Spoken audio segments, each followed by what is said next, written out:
Alright folks, here we go again. On February 25th, 2025, Warner Brothers took the axe to Monolith Productions. It's always a shame to see the closure of a major studio, of course, but Monolith Productions has a particularly awesome history, and while it was working on a Wonder Woman title for console at the time of the gruesome murder, the studio was in fact founded with a focus on Windows PC gaming. So I wanted to take a few minutes, or maybe more than a few minutes, to remember this legendary studio. Welcome to Computer Gaming Yesterday. Let's get right into it. It all started on October 25th, 1994 in Kirkland, Washington. A scrappy band of 7 friends left their jobs at Edmark, an edutainment company, to forge a new path in PC gaming. The most well-known name among the founders is probably Jason Hall, aka Jace Hall. Yes, that Jace Hall. She wants to cuddle, watch movies in the candlelight, but Wednesdays through Fridays are strictly raid night.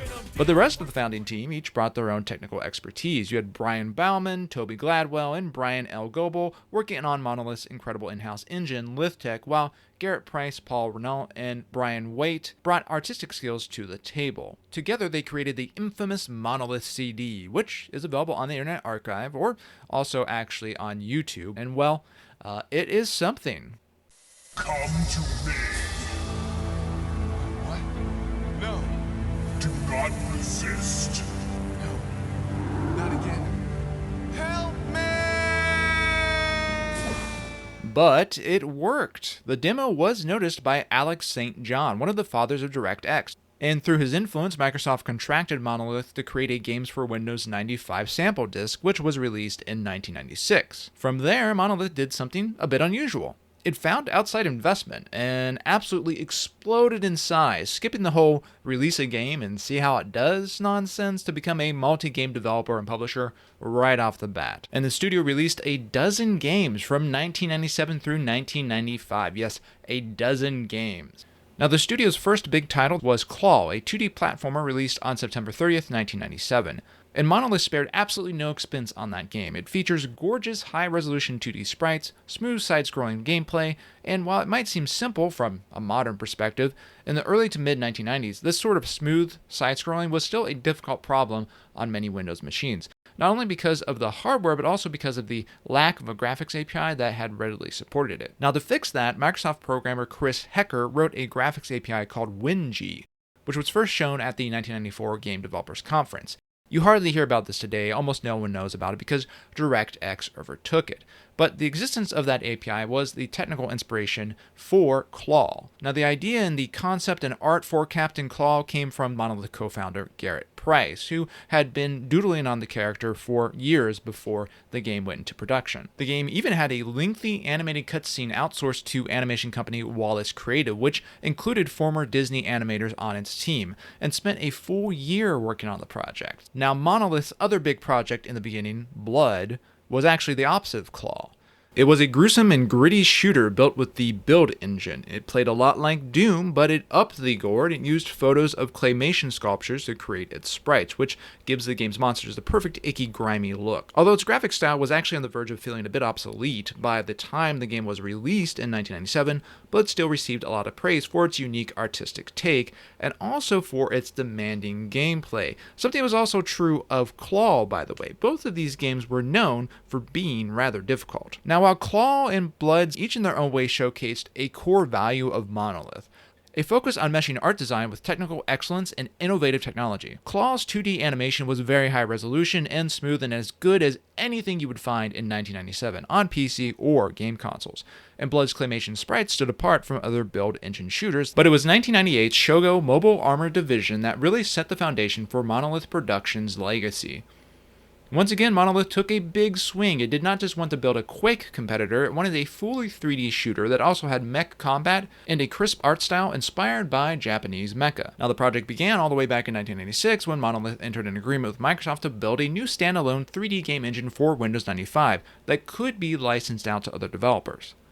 And let's just pause and think about that for a second. Monolith was making a generic standalone 3D game engine that was going to be licensed to third-party developers. Basically, They were making the game engine for Windows 3D games. And in fact, Shogo was built in tandem with development for Monolith's general-purpose 3D engine, which came to be known as LithTech. As you might expect, given the agreement with Microsoft, LithTech was built with Direct3D in mind. At the time, Microsoft was still trying to convince developers that Direct3D was a viable alternative to OpenGL or Voodoo's Glide. In this, LithTech was successful. Shogo received widespread praise for both its attractive visuals and its performance on less capable systems, with one reviewer commenting it ran more smoothly than even Quake or Unreal. However, for Monolith, the development of Shogo proved to be a huge headache. Producer John Jack told Game Developer Magazine that trying to develop the game and engine simultaneously was one of the worst ideas that Monolith had ever had. And to rub salt in that wound, Shogo turned out to be a huge sales flop when it was released on October 15, 1998. The game was actually quite well reviewed, receiving a lot of praise for its campaign. However, at this time, I think a lot of players were more interested in multiplayer gaming, and Shogo had multiplayer, but it wasn't really a focus as it was with some of the competitive titles. Another thing that I think held Shogo back was probably its art style. If you look at advertisements of Shogo, you're going to notice two things. One, it has an anime style of art, and well, it didn't work. Western audiences, at least, didn't seem to be interested in a Japanese-style mecha/shooter game, and in fact, it sold only 20,000 copies by the end of 1998. 20,000 copies. Yeah, that game got devastated on the market, which is too bad because I think it's kind of a classic, but because it didn't sell well in the first place, it's never really gotten any updates, and it's pretty hard to run on modern machines. Now, as mentioned, Monolith had a dozen games from 1997 through 1999, and I'll get to a few of them here. In 1998, Monolith released an action RPG called Get Medieval, as well as Blood 2. That was followed by puzzle strategy game Grunts in 1999. 2000 brought a new 3D action RPG called Sanity, Aiken's Artifact, which had voice acting by Ice-T. I think I just ran into the welcoming committee. And Monolith published several games in this time, such as Septerra Core, Legacy of the Creator, a PC-only RPG in the style of Final Fantasy VII. Now, if you've never heard of most of these games, well, that's probably because none of them sold that well, and as the new century came into view, it became clear that Monolith Productions was bleeding cash, and it could not keep up this pace. So to keep the company afloat, Monolith began to cut loose projects and staff that weren't core to game development, and it entirely halted its publishing operation. Now, amid all this chaos, Monolith made a decision that would prove incredibly important for its legacy. It reacquired the rights to LithTech from Microsoft, which in the roughly 2.5 years it took to develop Shogo, had completely reconsidered whether it wanted to take part in licensing a 3D game engine to developers. So Microsoft let Monolith take LithTech back under its ownership, and the publishing arm was carved away to create a lean, mean studio ready for its next move. On November 9th of the year 2000, Monolith released The Operative: No One Lives Forever. Destined to become a cult classic, The Operative is a wonderfully fun action stealth shooter, and it represented the newer, more focused Monolith. No One Lives Forever used a new version of the LithTech engine, which, in addition to support for 3D graphics competitive with the best PC titles, also expanded the engine's capabilities in audio design and scripting. Monolith put the engine to good use and took a more measured approach to design. Producer Craig Hubbard's post-mortem of the game said that it had a clear, concise mission statement from the very start, and it never wandered from that path. The developers wanted to make players feel like the hero in a 1960s action spy thriller, and that is exactly what they delivered. Unfortunately, in a repeat of earlier titles, No One Lives Forever was another commercial flop, with PC Gamer saying it sold only 36,000 copies in 2000. However, this time around, Monolith found some new ways to support its development efforts. First up, Monolith spun up a subsidiary to license the LithTech engine to other developers. LithTech Talon, as the engine was then called, found its way into about 24 titles, including Might and Magic 9 and Global Operations. Its successor, LithTech Jupiter, powered about a dozen more titles, including Medal of Honor Pacific Assault. Now, ultimately, it was not able to compete with the commercial alternatives like Unreal, which I suspect came down to Monolith's inability to properly support its licensees. A look at the review scores and general quality of LithTech games developed by Monolith and those developed by outside studios shows a real night and day difference. It is clear that Monolith was getting something out of that engine that the third-party studios was not. But while LithTech was only a modest success overall, it did bring in some extra income for the company. Now, Monolith also had a second big bet that really paid off, or doomed the company depending on how you look at it. And this was represented by the October 21st, 2001 release of Aliens vs. Predators 2. The game's multiplayer modes received excellent reviews, and for a short time, it became one of the hottest multiplayer shooters around. It was also Monolith's first major title based off a licensed franchise. Well, actually, Monolith did develop TNN Outdoors Pro Hunter 2 in 1999, apparently, but that's kind of a different thing. Now, the favorable reception of Aliens vs. Predators 2, which received great critical reviews, opened the door for future licensed games. This included Tron 2.0 in 2003 and The Matrix Online in 2005.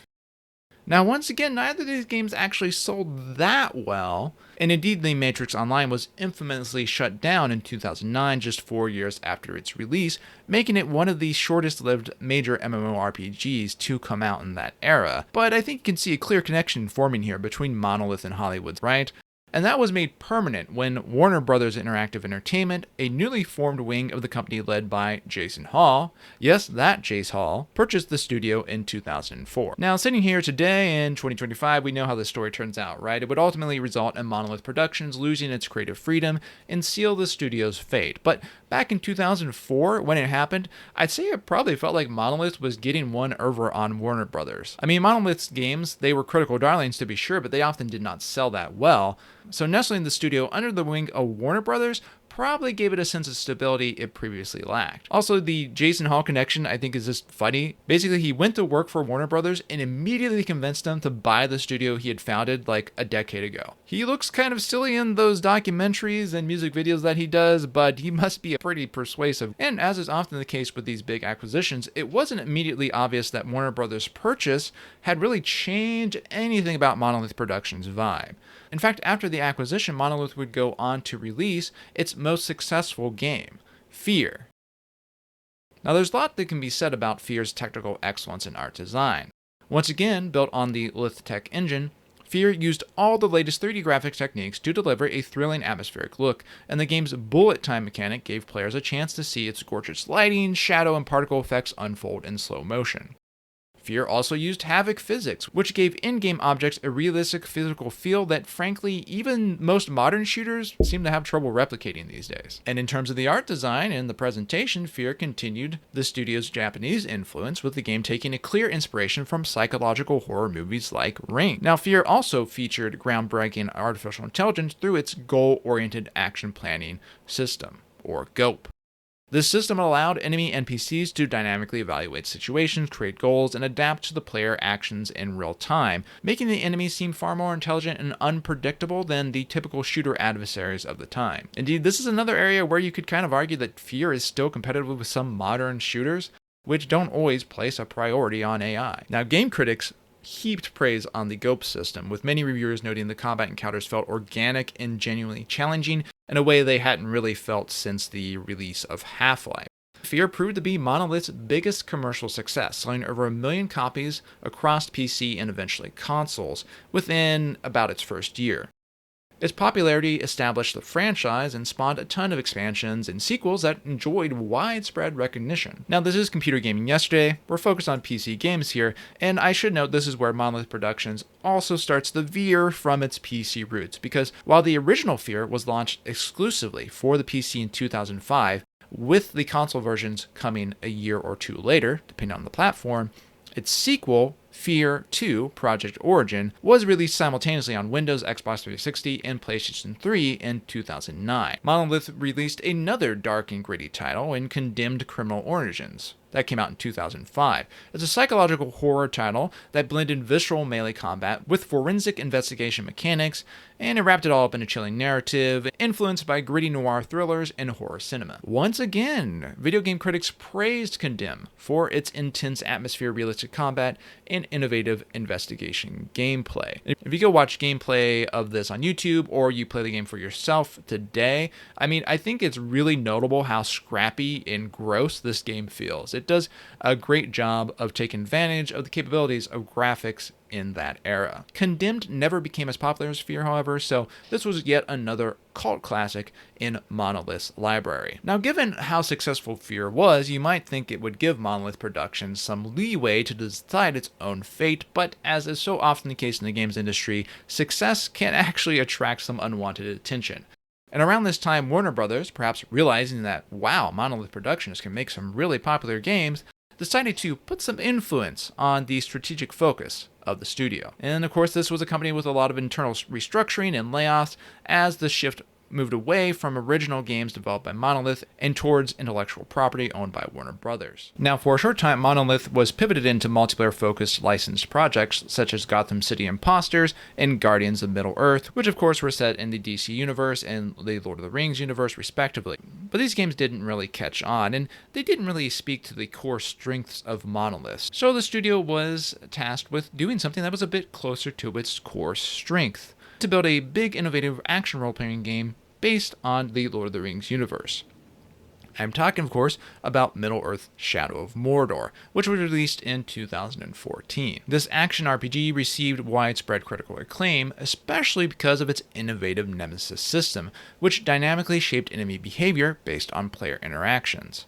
Now, if you haven't played Shadow of Mordor, I really recommend it. And the way the Nemesis system would work is that if you ran into an orc captain in the game, and let's say you had a fight with him, but he got away, that captain would come back later, perhaps with a scar and with a different attitude towards you. Could even become a rival over time. It's a very unique system that has very few imitators to this day, for a not so great reason that I'll get to in a second. Now, the sequel to this game, Middle-earth: Shadow of War, was released in 2017, and expanded the Nemesis system further, and it also enjoyed a lot of commercial success.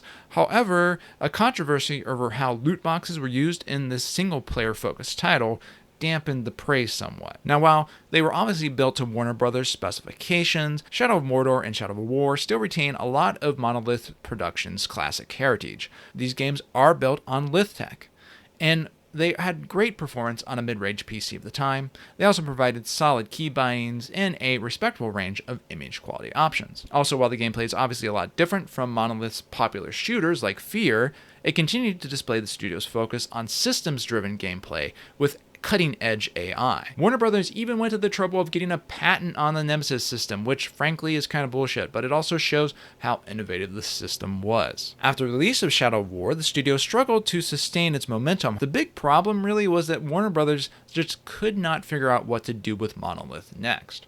Now, true to its past, Monolith once again began to dream up an original IP, which was called Legacy. It's a game that would use procedural generation and an improved version of the Nemesis system to create a highly dynamic game world. However, Warner Brothers decided to cancel that game in 2021, and as a result of that cancellation, many high-level managers left Monolith. Still, from Warner Brothers' perspective, they thought Monolith was only useful if it worked on games related to its big IP, so Monolith was given the task of building a Wonder Woman game. Now, ultimately, Wonder Woman was, of course, canceled in February 2025, and Warner Brothers made the extremely controversial decision to shutter Monolith Productions. The closure is a very somber end for a company that consistently pushed the boundaries in technology, gameplay mechanics, and storytelling. The studio leaves an incredible legacy of games that are fondly remembered by gamers and industry veterans alike. And while the studio often had trouble achieving commercial success, I'm not sure any single PC gaming studio has managed to create more cult classics than Monolith Productions did in its 30-year run. So that is the quick story of Monolith Productions. Honestly,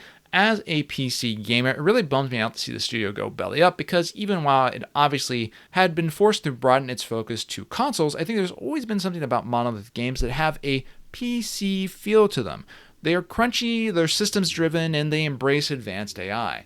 And in general, they have also ran fantastically on the PC, thanks to Monolith having its own LithTech engine. Anyway, I hope you learned something about Monolith Productions, maybe got inspired to go check out some of those cult classics. If you enjoyed this trip down memory lane, feel free to subscribe, and if you really enjoyed it, you can support the channel over on Patreon. You'll find a link to that in the description. Thanks for watching, and I'll see you next time.